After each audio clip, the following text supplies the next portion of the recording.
yang merupakan salah satu terminal penting di dalam pendidikan seksualitas ini. Terminal penting kenapa? Karena sempat disebutkan dalam hadis pada usia 7 tahun ini bahwa anak mulai kita ajari untuk pisah tidur pada usia 7 tahun dan kemudian juga dipukul pada usia 10 tahun jika dia tidak mau sholat. Di dalam buku Tarbiyatul Auladil Islam, ini ya salah satu buku yang saya pakai rujukan untuk menulis ini. Teman-teman, ini wajib dimiliki. Silakan beli di toko buku manapun, banyak dijual. Tulisan Ustadz Abdullah Nasi Umwan. Ini buku pintarnya orang tua untuk mendidik anak. Saya pakai rujukan untuk banyak sekali tema-tema pendidikan anak. Termasuk materi yang sekarang saya sampaikan. Salah satunya, ya ada banyak referensi, tapi salah satunya. Nah, 7 tahun, anak mulai belajar tentang syariat. Makanya di sini pemahaman masalah aurat. Ya, ini kita tekankan pada usia 7 tahun. Kemudian konsep gender antara laki-laki dan perempuan. Kesesuaian antara fisik dan psikis. Tidak boleh ada anak yang merasa terjebak di dalam fisik yang salah. Aku harusnya laki-laki, kenapa aku berada dalam fisik perempuan? Ini orang tua harus benar-benar luruskan. Untuk anak menerima takdir penciptaan. Yang disesuaikan adalah kejiwaannya, bukan fisiknya, ya. Kebalik ya, kalau orang menginginkan berubah operasi jenis kelamin itu kan yang disesuaikan fisiknya, bukan jenis kelamin, bukan psikisnya. Nah, ini orang tua penting. Ada satu kasus yang unik yang masalah ini cukup menghebohkan kasusnya di beberapa kalangan begitu, karena ada seorang anak yang dia terlahir alat kelamin eksternalnya tidak keluar, jadi penisnya tidak kelihatan, sehingga bidan mengatakan dia perempuan. Kemudian dia tumbuh diasuh sebagai seorang anak perempuan. Begitu sampai dia segera haid. Tidak segera haid, SMP, dia masuk ke sebuah sekolah asrama, di asrama perempuan. Dia menutup aurat, belajar sebagai seorang perempuan. Sampai dia masuk ke SMA, dia juga tidak segera haid. Akhirnya orang tuanya berinisiatif membawa dia ke dokter yang belajar tentang endokrinologi, endokrin ya, spesialis obskin endokrin gitu, dan dilakukan pemeriksaan. Hanya testisnya tidak turun. Nah, betapa terkejutnya, ya. Betapa hebohnya jika itu kemudian sampai selama ini dia bergaul dengan perempuan, dia tinggal di asrama perempuan.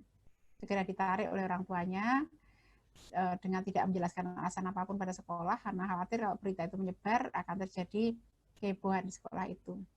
Dan pemulihan yang dilakukan oleh orang tuanya luar biasa. Bagaimana seorang anak yang biasa jadi perempuan, dia sholat jamaah di masjid, dia bertemu dengan orang lain dengan identitas sebagai seorang laki-laki. Hati-hati ya, kalau kita sebagai orang tua, kemudian kita mendapatkan anak yang qadarullah terlahir dengan alat kelamin eksternal yang membingungkan, lebih baik diperiksakan sejak dini. Nah, ini usia kritisnya, usia 7 tahun, diperiksakan sejak dini sebenarnya genetisnya apa, alat kelamin internalnya apa, apakah dalam tubuhnya ada.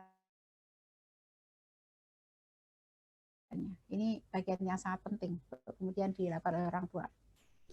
Anak memiliki konsep gender yang jelas antara yang sesuai antara mental dan psikis ya, fisik dan mental. Kemudian anak dapat melakukan bersuci secara mandiri, sudah tahu caranya yang benar, kapan dan seterusnya. Belajar untuk menutup aurat dengan sempurna. Belajar ya, karena dia masih boleh untuk terbuka auratnya, nggak pakai kerudung masih boleh.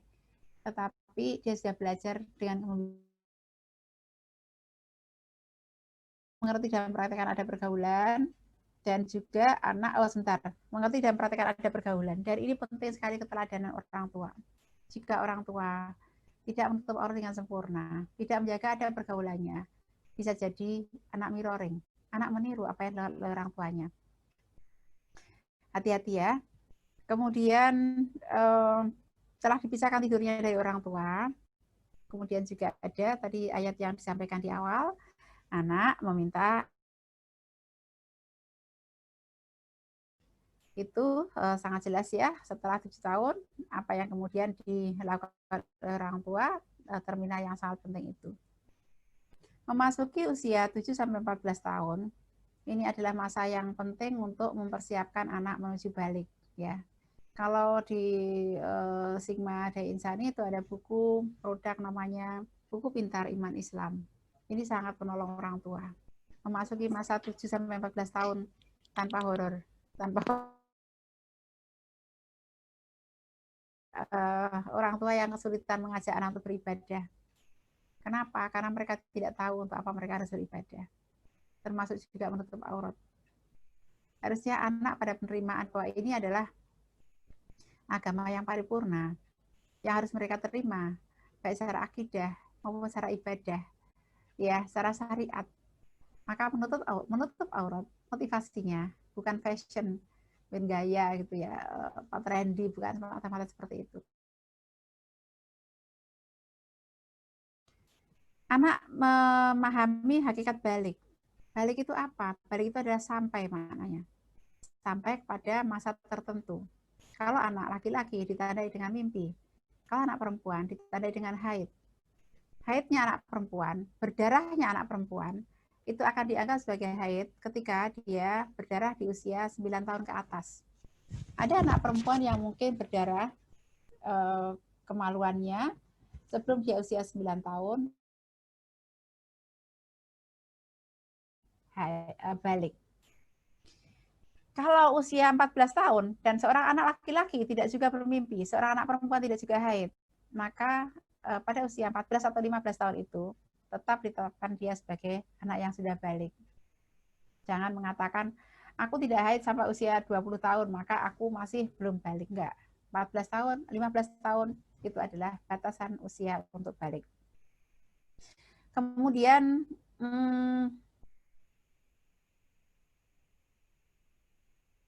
seperti bersuci, sholat, zakat, puasa, menundukkan pandangan, dan menutup aurat. Tadi saya sampaikan ya. Ya, biar tidak terjadi horor. Ditemanilah anak itu belajar tema ini dengan cara yang menyenangkan. Silakan bacakan buku Pintar Iman Islam.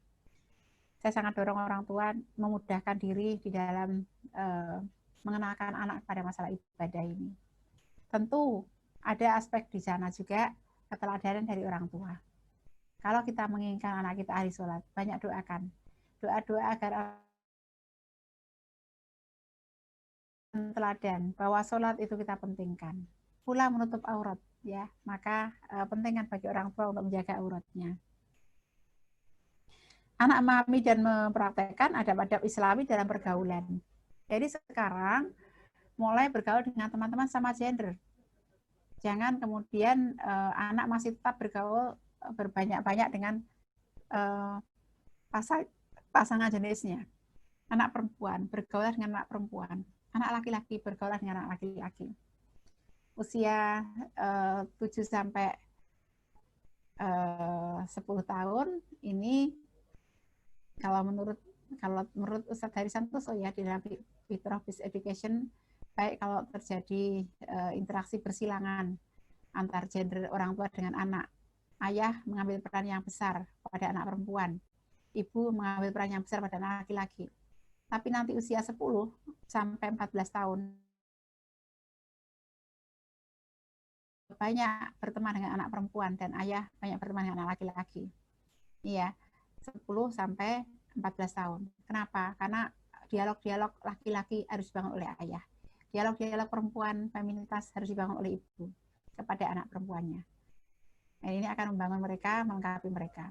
Pada usia sebelum itu, tentu biasanya kalau usia masa penyusuan, maka ibulah yang banyak berperan pada semua anak, semua gender. Pada usia selanjutnya, sampai 7 tahun, ayah dan ibu bersama-sama banyak memberikan peran pada anak-anak baik laki-laki maupun perempuan. Begitu. Jadi di sini konsep tentang adab-adab Islami dalam pergaulan itu perlu ditekankan kepada anak-anak kita. Kemudian memahami konsep mahram. Nah, ada pohon mahram. Teman-teman tinggal googling aja. Nanti bisa search download ya anak usia 7-14 tahun. Ayo kita lihat, yuk kita bikin pohon mahram keluarga kita. Mahram itu apa sih, Mah? Nah, kita terangkan. Mahram adalah orang yang haram untuk dinikahi. Artinya mereka adalah kerabat dekat yang oleh Allah diperbolehkan memiliki hak-hak tertentu di dalam kehidupan kita. Ya, seperti misalnya saudara perempuan, saudara laki-laki dan seterusnya ya. Nanti dia punya hak perwalian dan seterusnya.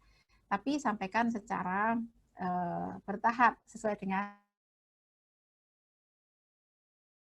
bisa dibuat bareng-bareng ke atas ke bawah gitu ya. Ini bibi paman, berarti kalau ini kamu ketemu sama om ini, kamu boleh dipeluk, boleh dicium karena dia adalah adik papa misalnya.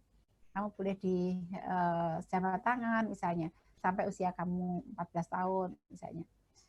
Maksudnya dicium ya. Nanti kalau jabat tangan boleh selamanya karena dia adalah mahram. Kemudian kalau ini adalah istri dari yang bukan mahram, kamu harus menutup aurat dari dia dan seterusnya. Ini anak perlu untuk mengenali pohon mahram di dalam keluarga dan ini sangat menarik. Ini akan membuat anak tertarik untuk oh kayak gitu ya mama, oh kayak gitu ya gitu. Jadi mereka akan belajar mengenali itu. Sepupu, ingat, sepupu bukan mahram. Ya, sekalipun sedekat apapun hubungan mereka, ya sepupu bukan mahram. Ipar juga bukan mahram, bahkan ipar adalah maut. Tarbiyah jinsiah.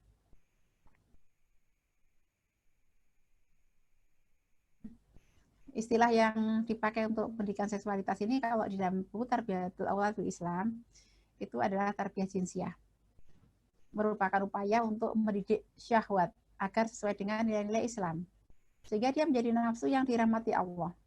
Dengan tujuan terbentuknya sakinah, mawaddah, warahmah dalam sebuah rumah tangga yang mampu mendidik keturunannya untuk mentaati perintah-perintah Allah sehingga manusia terbebas dari perbuatan zina. Peringatan zina. Mendekati saja tidak boleh, apalagi melakukannya. Ini penting untuk ditekankan. Zaman sekarang, di mana pergaulan bebas itu tidak sampai pada anak tingkat SD, bukan hanya pada anak-anak yang dewasa. Ya, penelitian-penelitian tentang kapan seksualitas itu jebol gitu ya, itu sudah sangat mengerikan. Dan fenomena anak memiliki anak ini sudah terjadi di mana-mana. Ya, 12 tahun melahirkan, dia masih anak-anak tapi melahirkan anak. Tentu ya karena kurangnya penjagaan dari orang tua dan lingkungan atas anak-anak mereka. Maka tarbiyah jinsiah menjadi sebuah kemestian untuk kita menyelamatkan sebuah keluarga, sebuah jiwa anak kita maupun generasi maupun peradaban dunia. Dan kita tahu bahwa kecenderungan manusia untuk menyukai pasangan mana disampaikan dalam surat Ali Imran ayat 14 bahwa zuyyina linnasi hubbus syahawati minan nisa'i. Dijadikan indah pada manusia kecintaan pada apa-apa yang diingini, yaitu wanita-wanita. Itu menempati urutan yang pertama, wanita-wanita kalau bagi laki-laki. Kalau bagi perempuan, laki-laki ya. Mungkin teman-teman pernah mendengar fenomena beberapa tahun yang lalu ketika ada seorang qori yang sangat cakep, yang hafal Quran, ya lewat dieluk-elukan oleh emak-emak, ya Allah sampai ditarik-tarik. Dan Zulaiha juga terulang di zaman modern ini dengan adanya Instagram, dengan adanya YouTube ya. Masya Allah ya, artis Korea yang wajahnya imut-imut begitu telah membuat anak-anak perempuan